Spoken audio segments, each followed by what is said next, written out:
निश्चित तौर से माननीय सर्वोच्च न्यायालय को मैं धन्यवाद देना चाहूँगा, जिन्होंने इस माननीय सर्वोच्च न्यायालय ने ये संज्ञान लिया और आदेश किया है। तो ये साबित हो गई बात कि कहीं न कहीं ये नेट एग्ज़ाम में कमियां रही हैं। कमियों के कारण माननीय सर्वोच्च न्यायालय ने आदेश किया है और जो बच्चे परेशान, जो बच्चे आज बहुत अपने भविष्य को लेकर चिंतित थे, उनको थोड़ी राहत मिलेगी। और मैं समझता हूँ कि ये सरकार पूरी तरीके से, जो सरकार जिस तरीके से इन्होंने परीक्षा कराई थी, ये पूरी परीक्षा मैं समझता हूँ कि इसमें पारदर्शिता नहीं रही और कहीं न कहीं इसमें कमियां रही हैं, जिसके कारण से माननीय सर्वोच्च न्यायालय को ऐसा आदेश देना पड़ा। एचआरडी मिनिस्टर फैसला का स्वागत तो कर रहे हैं, लेकिन ये कह रहे हैं कि कोई सबूत नहीं मिला है पेपर लीक का। नहीं, बिना सबूत लीक किए माननीय सर्वोच्च न्यायालय ने जो आदेश किया है, मैं समझता हूँ कि ये निश्चित तौर से कोई ना कोई कमियां दिखी होंगी, उसमें कुछ ऐसी चीज़ें समझ में आई होंगी। सर्वोच्च न्यायालय ने आदेश किया है। निश्चित तौर से ये सरकार परीक्षा कराने में विफल रही है और ये सरकार को निश्चित तौर से, क्योंकि प्रदेश से लेकर देश तक ये सभी चीज़ें चल रही हैं, ये पूरी तरीके से सरकार विफल है। अध्यक्ष जी, राहुल गांधी ने जिस तरह से बयान दिया कि प्रियंका जी अगर बनारस से लड़ती तो मोदी जी हार जाते, उसके बाद तमाम तरह से मंत्री नेता विवादित टिप्पणियाँ कर रहे हैं। कल यहाँ पर अरविंद जायसवाल जी ने कहा कि राहुल गांधी बचकाना बयान दे रहे हैं। आज ओम प्रकाश राजभर आपको लेकर कटाक्ष कर रहे हैं। नहीं, मैं इतना ही कहना चाहूँगा कि आदरणीय प्रियंका जी हम सबकी नेता हैं, देश की नेता हैं। उनके लिए पूरे देश में कहीं भी वो लड़ती हैं और निश्चित तौर से चुनाव जीतेंगी।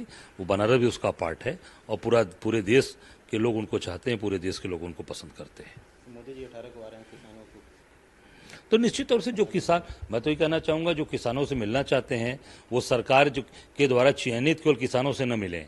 जो किसान प्रभावित हैं, जो किसानों के साथ जिनकी ज़मीनें जा रही हैं, चाहे वो काशीद्वार हो, चाहे वैदिक सिटी हो, चाहे स्टेडियम के लोग हो, जो जहाँ की ज़मीन जा रही है किसानों की, उन किसानों से बैठ कर वार्ता करें। मैं समझता हूँ असली किसान के संवाद और किसानों की जो समस्या है, तभी समस्या का समाधान हो पाएगा।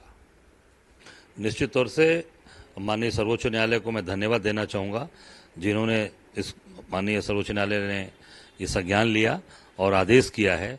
तो ये साबित हो गई बात कि कहीं न कहीं ये नेट एग्ज़ाम में कमियां रही हैं।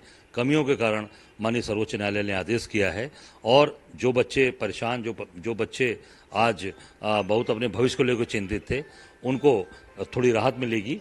और मैं समझता हूँ कि ये सरकार पूरी तरीके से, जो सरकार जिस तरीके से इन्होंने परीक्षा कराई थी, ये पूरी परीक्षा मैं समझता हूँ कि इसमें पारदर्शिता नहीं रही और कहीं न कहीं इसमें कमियां रही हैं, जिसके कारण से माननीय सर्वोच्च न्यायालय को ऐसा आदेश देना पड़ा। एचआरडी मिनिस्टर फैसला का स्वागत तो कर रहे हैं, लेकिन ये कह रहे हैं कि कोई सबूत नहीं मिला है पेपर लीक का।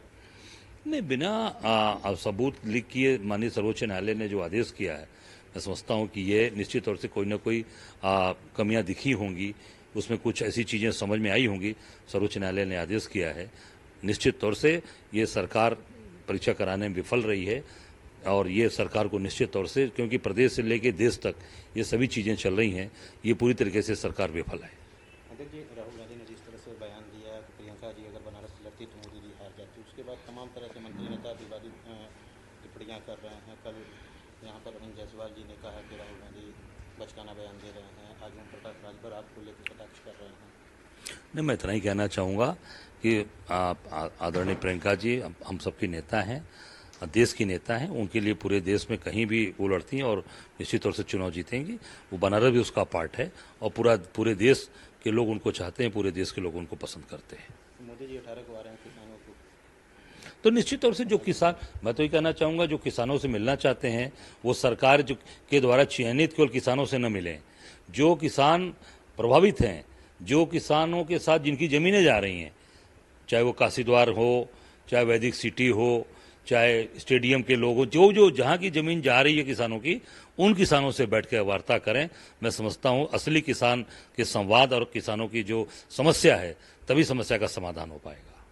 अगर आप ये वीडियो YouTube पर देख रहे हैं तो हमारे चैनल को सब्सक्राइब करें और बेल आइकन को दबाना ना भूलें। अगर आप Facebook पर ये वीडियो देख रहे हैं तो हमारे पेज को लाइक करें।